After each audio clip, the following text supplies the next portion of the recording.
Hello दोस्तों, welcome है आपका हमारे यूट्यूब चैनल में।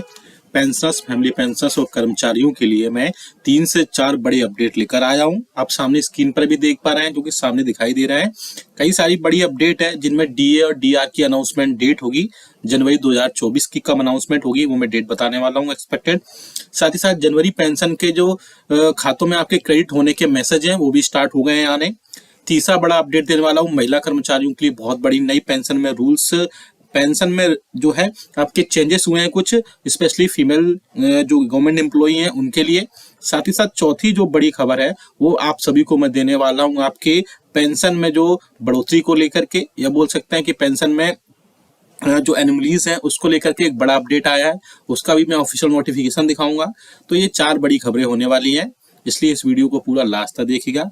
और अगर चैनल पर पहली बार आए या फिर हमारे चैनल को अभी तक आपने विजिट नहीं किया, या फिर अभी तक हमने हमारा कोई वीडियो नहीं देखा है, या फिर पहली बार वीडियो देख रहे हैं, तो सब्सक्राइब के ब्लैक बटन को प्रेस करके चैनल को सब्सक्राइब जरूर करिएगा। साथ ही साथ हमारे वीडियोस की लेटेस्ट अपडेट्स के लिए, लेटेस्ट इंफॉर्मेशन के लिए घंटे के निशान को जरूर प्रेस करिए, बेल आइकन को जरूर प्रेस करिए, तभी आपके पास हमारी वीडियोस की लेटेस्ट नोटिफिकेशन आ पाएगी और आप हमारी वीडियोस को इसी तरीके से आगे भी वॉच कर पाएंगे।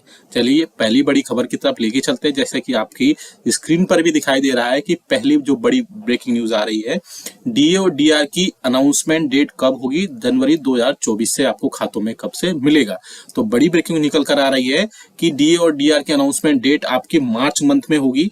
मोस्ट प्रोबेबली चांसेस है 20 मार्च से लेकर के 30 मार्च या फिर 5 अप्रैल तक कभी भी इसका अनाउंसमेंट देखने को मिलेगी। साथ ही साथ आपको इसमें जनवरी, फरवरी और मे भी मार्च मंथ का डीए और डीआर का जो एरियर्स है वो भी आपके खातों में पहुंचाया जा सकता है। इसमें डीए और डीआर अनाउंसमेंट के साथ में जो एग्जिस्टिंग एम्प्लॉइज हैं उनके लिए इसमें एचआरए भी ऐड होगा। अभी आप सभी को पता है कि 7वें वेतन आयोग के रिकमेंडेशंस के हिसाब से कर्मचारियों को 9, 18 और 27 रिस्पेक्टिवली जेड वाई और एक्स सिटीज के हिसाब से आपको एचआरए प्रोवाइड किया जाता है। अब जैसे ही डीए और डीआर आपका 50% क्रॉस करेगा, उसके बाद में आपको 10, 20 और 30 यानी 10, 20 और 30% आपको एचआरए प्रोवाइड कराया जाएगा। यूजुअली जब 25% डीए और डीआर क्रॉस किया था तब भी इसमें बढ़ोतरी की गई थी, तब 8, 16 और 24 था। अब जो है इसके बाद में 50% क्रॉस करने के बाद में सर्विंग या एग्जिस्टिंग एम्प्लॉइज के लिए उसमें बढ़ोतरी होगी और फिर 10, 20 और 30% एचआरए उनको प्रोवाइड कराया जाएगा। डी और डीआर की अनाउंसमेंट जैसे ही होगी हम आपको वो भी आपको बताया जाएगा। दूसरी बड़ी खबर की तरफ लेकर चलते हैं।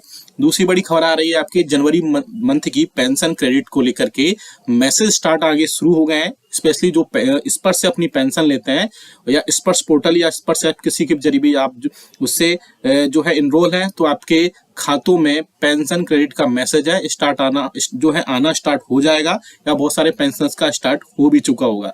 तो आपके अगर खातों में पेंशन क्रेडिट का मैसेज आ गया हो तो आप कमेंट बॉक्स में यस लिखिएगा, और नहीं आया अभी तक तो आगे आ जाएगा, तो आप कमेंट बॉक्स में जिसमें नो लिखिएगा। तीसरी बड़ी खबर की तरफ लेके चलते हैं। साथ ही साथ जो फोर्थ खबर है वो बहुत इंपॉर्टेंट है, हम थोड़ा बाद में बताएंगे, इसे ध्यान से देखिएगा। थर्ड खबर को, गवर्नमेंट ने नया पेंशन रूल निकाला है, महिला कर्मचारियों को एक बड़ी राहत दी है। अब बच्चों को भी फैमिली पेंशन के लिए वो नॉमिनेट कर पाएंगे। थोड़ा सा रूल चेंजेस हुए तो आप देख लीजिए।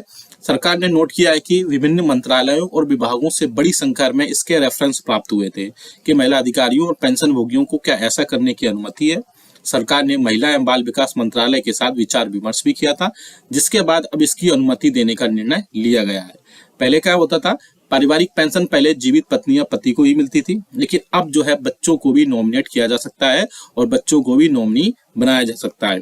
आगे हम देख सकते हैं इसमें केंद्र सरकार ने इसमें काफी सारी चीजों में चेंज किया है, और केंद्र सरकार ने अब केंद्रीय सिविल सेवा नियम जो पेंशन के नियम है 2021 में संशोधन किया है, ताकि महिला कर्मचारियों और पेंशन भोगियों को अपने पति या पत्नी के बजाय पारिवारिक जो पेंशन प्राप्त करने के लिए अपने बच्चों को भी नॉमिनेट या नामांकित करने की अनुमति मिल सके। अब तक परिवार पेंशन पहले जीवित पत्नी या पति को ही मिलती थी, और इसके बाद में जो बच्चे होते थे वो पति या पत्नी की डेथ के बाद ही से प्राप्त करने के पात्र होते थे। लेकिन अब रूल्स में चेंज करने के बाद में कई सारी चीजें इसमें ऐड की गई हैं। सरकार ने नोट किया है कि विभिन्न मंत्रालयों और विभागों से बड़ी संख्या में इसके रेफरेंसेस या संदर्भ प्राप्त हुए थे कि क्या महिला अधिकारियों और पेंशन भोगियों को ऐसा करने की अनुमति दी जानी चाहिए। तो सरकार ने इसके अलावा महिला एवं बाल विकास मंत्रालय के साथ भी विचार विमर्श किया, जिसके बाद इसकी अनुमति देने का निर्णय ले लिया गया है। और कार्मिक लोक शिकायत और पेंशन मंत्रालय द्वारा मंगलवार को जारी एक बयान में सरकार ने कहा कि यह संशोधन प्रकृति में प्रगतिशील है और महिला कर्मचारियों पेंशन भोगियों को महत्वपूर्ण रूप से सशक्त बनाएगा। तो गवर्नमेंट के लिए एक अच्छा इनिशिएटिव है कि अब बच्चों को भी आप अपना फैमिली पेंशन के लिए नॉमिनेट कर पाएंगे, जिसमें उनको कई सारी चीजें का फायदा मिलेगा। इससे पहले रूल्स ये थे कि सिर्फ हस्बैंड या वाइफ को ही नॉमिनेट कर पाते थे, लेकिन अब बच्चों को भी नॉमिनेट कर पाएंगे अपनी फैमिली पेंशन के लिए। अब सामने जो नोटिफिकेशन देख रहे हैं ये जारी किया गया है भारत पेंशनर समाज की तरफ से। इंपॉर्टेंट नोटिफिकेशन है जो कि लिखा गया है डॉक्टर जितेंद्र सिंह को, जो कि मिनिस्टर हैं हमारे डीओपीटी के, या फिर बोल सकते हैं कि डीओपीपीडब्ल्यूडी के। अब आगे देख सकते हैं इसमें सब्जेक्ट में आप क्लियरली देख सकते हैं, इंपॉर्टेंट है कि equal pension for all ending discrimination against pre 2006 retirees BPS 68 AGM resolution number 10। तो भारत पेंशनर समाज की जो एनुअल मीटिंग होती है उसमें जो 2006 से पहले के पेंशनर्स थे उनके पेंशन में कई सारी चीजों में इनको एनोमलीज थी, या बोल सकते हैं कि उनको एनोमलीज दिखाई दे रही थी। उसके बाद में उन सभी ने गवर्नमेंट ने इस भारत पेंशनर समाज ने सरकार से रिक्वेस्ट की है कि बहुत सारी चीजें आप लिविंग कॉस्ट है वो दिन पे दिन बढ़ती जा रही है, और इसके अलावा जो फिक्स्ड उनकी इनकम फिक्स्ड होती है और पेंशन फिक्स होती है, ज्यादा बढ़ोतरी नहीं होती है उसमें, जिसके चलते 2006 से पहले के जो पेंशनर्स हैं स्पेशली उनको बहुत ज्यादा प्रॉब्लम का सामना करना पड़ रहा है, जिसके चलते उनको बहुत ज्यादा दिक्कतों का सामना करना पड़ रहा है। इसलिए 2006 से पहले के जो भी पेंशनर्स हैं उनकी पेंशन में जो भी अनियमितताएं या बोल सकते हैं कि एनोमलीज हैं वो उनको दूर करने की सरकार पूरी कोशिश करे। अब इसका जो भी लेटर में जवाब आएगा हम आपको जरूर बताएंगे। इसके अलावा इसके अलावा एक और बड़ी खबर है कि अब जनवरी 2024 के महंगाई भत्ते और महंगाई राहत में बढ़ोतरी तो अभी होना थोड़ा सा बाकी है, क्योंकि इसकी अनाउंसमेंट तो फिक्स है कि मार्च के लास्ट 20 मार्च से लेके 5 अप्रैल के बीच में कभी भी होगी, लेकिन अभी इस मंथ का all India consumer price index का डेटा आना बाकी है। वैसे बहुत ज्यादा चांसेस है कि आपका 50% महंगाई भत्ता और महंगाई राहत आपको पहुंचाया जाएगा, लेकिन अगर दिसंबर मंथ की all India consumer price index जो कि जनवरी मंथ के लास्ट वर्किंग डे को जारी होंगे उसमें बिल्कुल क्लियर हो जाएंगे, लेकिन अगर उनके आंकड़ों में अनएक्सपेक्टेड उछाल होता है, जो भी बहुत ज्यादा जंप होता है, तो फिर आपको 51% महंगाई भत्ता और महंगाई राहत भी दिया जा सकता है।